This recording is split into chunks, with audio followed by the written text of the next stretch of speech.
Primeiro definindo o que que é o narcisismo. O que é uma pessoa com essa característica?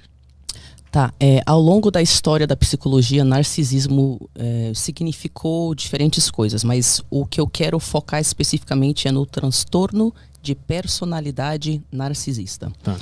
Um transtorno de personalidade é diferente de uma doença mental, porque uma doença mental você pode tratar.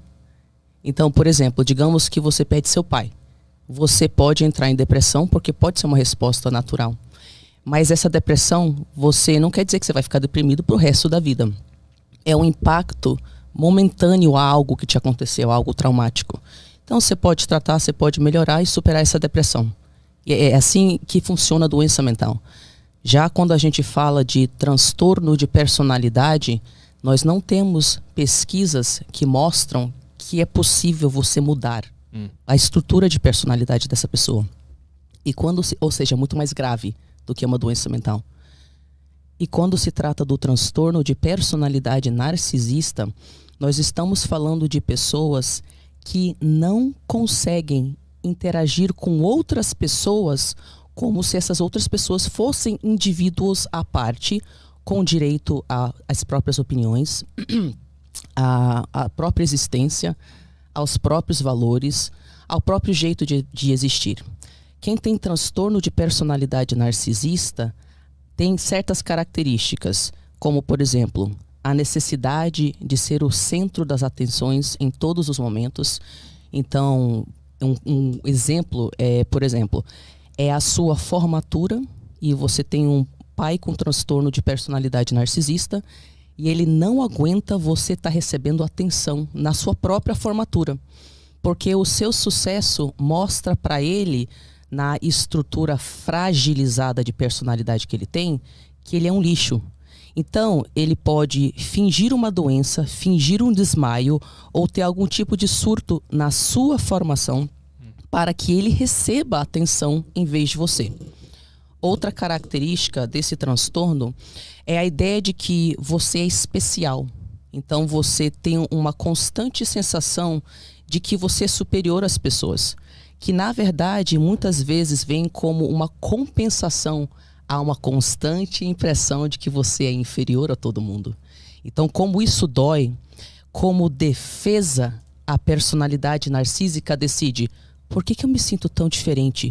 Ah, já sei, deve ser que todo mundo é inferior e eu sou melhor. Aí essa pessoa passa a entender que apenas pessoas igualmente superiores, incríveis, que fazem parte de uma certa elite, poderiam interagir com ela, pois o resto é muito inferior. Outra característica é a falta de empatia. Narcisistas não conseguem ver a sua dor, conseguem saber que você está machucado e doendo, mas não conseguem se importar. Porque eles não conseguem se importar com absolutamente nada nem ninguém que não diz respeito a eles mesmos. Mesmo que o sofrimento seja da própria filha ou do próprio filho, não conseguem sentir empatia no sentido de: poxa, os meus comportamentos estão deixando a minha filha com depressão ou com ideação suicida. Ah, então vou mudar. Eles não conseguem. Eles não conseguem ter motivação de não machucar você. Porque eles não conseguem enxergar que eles estão fazendo alguma coisa que está prejudicando os outros. Não, eles conseguem enxergar. Eles enxergam? Isso aqui é uma pergunta muito interessante. As pessoas falam: mas espera aí, se a pessoa sabe que está te machucando, a consciência disso não seria o suficiente para mudar? E não. Muitas pessoas sabem que deveriam comer melhor, fazer exercícios e não ter compulsão alimentar para emagrecer. Mas será que no momento lá que elas estão cheias de algum impacto emocional, elas conseguem controlar a compulsão alimentar? Não.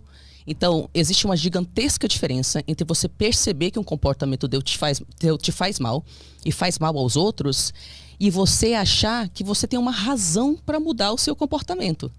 Primeiro, que essa mudança de comportamento seria para o resto da vida, porque é uma mudança que exige um esforço fenomenal para você tentar reestruturar a sua personalidade. E segundo, que no caso de narcisistas, para eles terem uma mudança de comportamento, eles vão ter que fazer uma coisa que eles não conseguem, que é assumir erros. Se o narcisista, no fundo, se sente inadequado e como compensação a essa profunda sensação de inferioridade. Ele tem que fingir que ele é grandioso, que ele tem todas as respostas, que ele está sempre certo, que são os outros que erram, que ele sempre sabe a solução. E que, mesmo que você pegue ele fazendo algo de errado, ele é mentiroso patológico.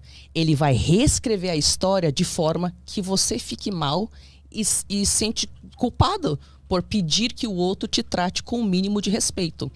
Narcisistas não conseguem mudar o comportamento porque eles não têm motivação. E eles não conseguem entrar em contato com a humilhação, a vergonha e a culpa de perceber que ao longo das décadas de vida deles, eles destruíram inúmeros relacionamentos. É muito pesado. Quando uma pessoa descobre que tem transtorno de personalidade narcisista, ela quer fazer de tudo para não enxergar isso. Até porque você não acha nenhuma informação positiva na internet sobre o tratamento desse transtorno. Então, mesmo que você seja diagnosticado, você não vai achar terapeutas que lidam com você. Você entendeu?